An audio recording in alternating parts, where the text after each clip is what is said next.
plus vous utilisez de l'ail dans tous vos repas à l'état cru, mieux vous porterez. Même si vous avez mangé du béton, vous mettez de l'ail, vous allez digérer. Je veux dire quoi? Quand vous avez fait plusieurs mélanges, mettez de l'ail toujours, ça aide rapidement à digérer. À quel moment de la journée? Très tôt le matin, très tard le soir avant de dormir? Qu'est-ce qui est plus... Très tôt, très tard. L'ail qui est un désinfectant des poumons, les enfants qui sont enrhumés, vous écrasez de l'ail. Asthmatique. Voilà, ils sont asthmatiques, vous écrasez de l'ail, vous les faites respirer. S'ils sont enrhumés, le rhume se coupe tout de suite. Dans les signes, le rhume se coupe. Voilà des petites choses que les gens peuvent faire rapidement. Maintenant, pour les asthmatiques, il faut que les gens fassent la cure d'ail dans de l'eau. Il faut la cure là dans de l'eau. C'est tout un protocole qu'on propose. Et vous êtes obligé de sortir de ces situations qui vous fatiguent. Voilà, on dit on ne guérit pas de cela. D'accord, mais il faut essayer quand même ce que la nature a de bon. Donc, il faut essayer cela. Voilà. Et par rapport à la peau, à la cicatrisation, l'ail aussi peut être utilisé. On peut utiliser l'ail sur la peau, mais on met toujours dans un support qui est de l'huile. Que ce soit de l'huile ordinaire, que ce soit de l'huile d'olive, que ce soit de l'huile de colza, on met toujours l'ail écrasé dans de l'huile. Et quand on va utiliser sur la peau, ça vous rendra de toute façon une belle peau, et puis ça vous soigne les rhumatismes, les douleurs articulaires, ça vous frottez 2-3 fois, c'est parti. Hein. Voilà, c'est parti. Quelle est la conservation idéale?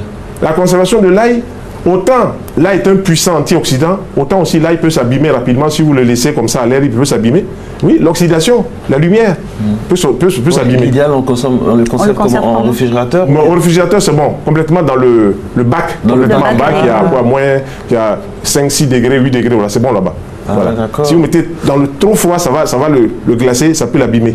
Si vous le laissez aussi dehors, ça peut aussi l'abîmer. Voilà. Donc là, autant il est puissant, mais autant aussi il est faible dans sa conservation. Et parlons toujours de conservation. Les femmes ont tendance des fois à l'éplucher carrément, le sortir de sa gousse, l'éplucher et le mettre en bocaux pour garder. Est-ce que c'est conseillé? L'ail? Oui, il faut les bocaux, on l'épluche. Oui, on peut le faire aussi comme ça. D'accord. On peut le faire comme ça aussi. Et un petit secret que je donne pour les femmes, si vous ne voyez pas vos règles, vous prenez un morceau d'ail, vous mettez sur du coton, vous introduisez dans la partie vaginale. Vous gardez ça 5 minutes. Si l'odeur n'est pas dans les poumons, vous n'êtes pas en grossesse. Si l'odeur passe dans les poumons...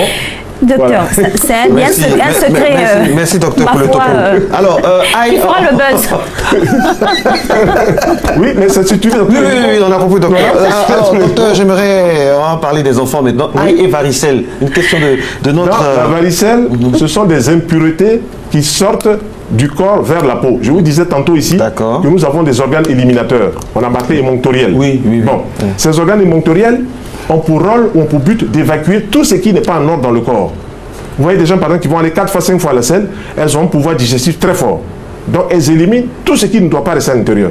Ensuite, la peau prend le relais lorsque souvent le tube digestif ne fait pas son travail. Mais ça, c'est des mécanismes que tout le monde doit comprendre. Les organes éliminateurs, les intestins, les reins, les peaux, les poumons et le vagin chez la femme. Quand vous avez des éliminations qui se font par la peau, on appelle ça varicelle, on appelle ça variole, on appelle ça rougeole. Ce sont des impuretés que le corps va évacuer par la peau. Et si on n'a pas compris le mécanisme de la peau, on ne comprend pas pourquoi la peau est un organe. On peut récapituler tous ces organes-là parce que les téléspectateurs veulent savoir. Les organes, il y a la peau, les intestins, pour la flore, les poumons, la peau et le vagin. Nous, on appelle ça IRPPV. IRPPV. Voilà. Donc, voilà. Ces organes sont là pour nous aider. Hein. Quand vous toussez, c'est que le corps a introduit quelque chose. On a introduit quelque chose dans le corps qui n'est pas bien, donc le corps déclenche un processus d'évacuation. La toux est un processus salvateur. Il ne faut pas voir la toux comme quelque chose de mauvais. Voilà. Mais là, si vous ne soignez pas la toux correctement, qu'au lieu de remonter en amont pour comprendre ce qui se passe, que vous allez en aval pour voir les manifestations de la toux, vous pouvez passer à côté. Et puis vous direz, ah, mais je soigne ma toux depuis 6 mois, ça ne va pas. Oui, aussi depuis 6 mois, ça ne va pas. Il faut voir la piste de la tuberculose. Hein. Ça ne peut pas durer incessamment. Voilà. Pendant qu'on soigne la toux, on continue toujours de mettre peut-être des excès de riz ou de pain blanc qui vont laisser beaucoup de mucus dans les voies respiratoires. Donc le corps évacue. Alors, le dernier couloir de cette entrevue avec vous, docteur, on va parler maintenant des seniors. Ail et les personnes du 3e âge. Comment... Moi, j'ai 63 ans, donc je suis senior. Oui, senior. Mais je mange tous les jours. Vous êtes senior.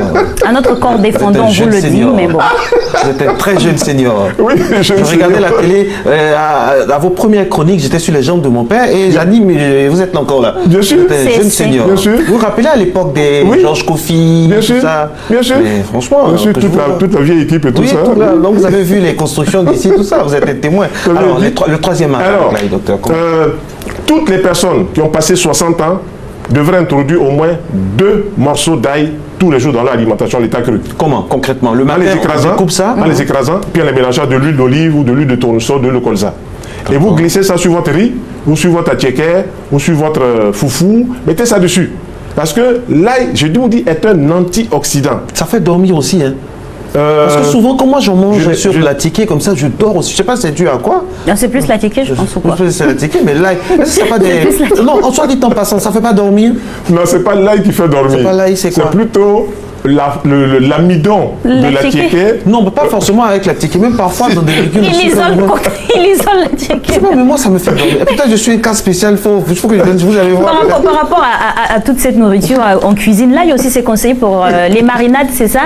Pour les marinades, pour le poisson, Oui, braisé et tout ça. mais faut pas faire cuire l'ail, hein. Faut pas faire cuire l'ail. Ah oui, donc faut pas le mettre sur le grill comme ça.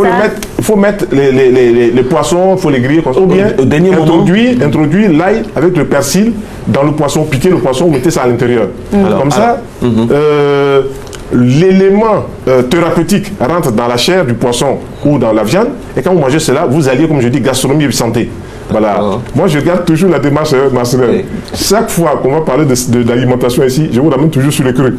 Là, si on laisse le cru, on fait comme tout le monde, et puis on dit, on ne peut pas soigner cela. Pourquoi on ne peut pas soigner telle Si on maladie? laisse le cru, on mange plus juste, comme a dit votre professeur. bien sûr. On mange plus juste, comme a dit votre professeur. Mais oui, il faut manger Juste. Hein? Faut manger juste, c'est ça? Manger juste, voilà, qui mange cru, mange juste. Moi, juste. Alors dites-nous, un menu idéal pour une personne du 3e âge, Oui.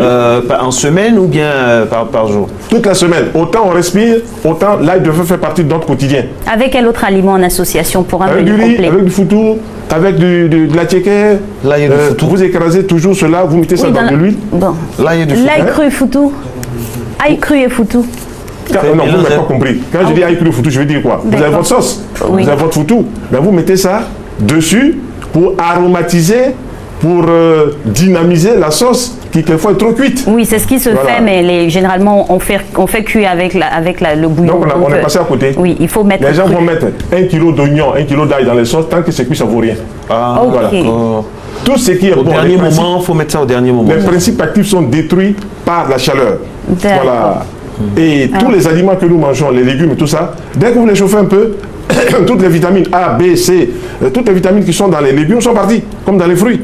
Voilà. Si vous voulez récupérer l'élément antioxydant, l'élément santé dans les aliments comme l'ail, il faut les prendre crus. Mais je n'ai pas dit de manger l'ail cru comme ça. Mettez ça dans de l'huile. L'effet thérapeutique est là. L'odeur s'en va. Donc, il faut organiser soi-même la façon de manger l'ail ou de manger les autres légumes aussi. Voilà. Et ça, c'est le menu pour une personne du 3e âge. Et pour une femme? Pour une femme, Pour une femme. autant l'homme peut en manger comme ça, autant la femme peut en manger. Comme je vous disais tantôt ici pour le vin, qu'un homme peut boire un verre de vin rouge. Merci d'avoir suivi cette vidéo jusqu'à la fin. Je vous dis infiniment merci. Je vous demande de liker cette vidéo, de la partager au maximum, de nous faire des propositions si vous en avez dans l'espace commentaire. Nous nous ferons le plaisir de vous lire et pourquoi pas réagir à quelques commentaires ou quelques messages que vous allez nous envoyer. Si vous avez des propositions, n'hésitez pas à nous les faire dans l'espace commentaire. Abonnez-vous à notre deuxième page, Martanda MRT. C'est une nouvelle page. On est là aussi, c'est pour vous aider. En même temps, générer aussi quelques sous. On ne va pas avoir la visibilité sans sous. Et notre page MRT Info Monde a eu des problèmes. Et actuellement, je travaille sur une nouvelle page Martanda MRT. C'est là que je mets l'intégralité de nos vidéos. Allez vous abonner au maximum, likez la page, partagez, recommandez la page. Cela va nous soutenir et nous faire énormément du bien. Portez-vous bien. Moi, je vous dis à très bientôt pour de nouvelles vidéos ou de nouvelles informations. Ciao.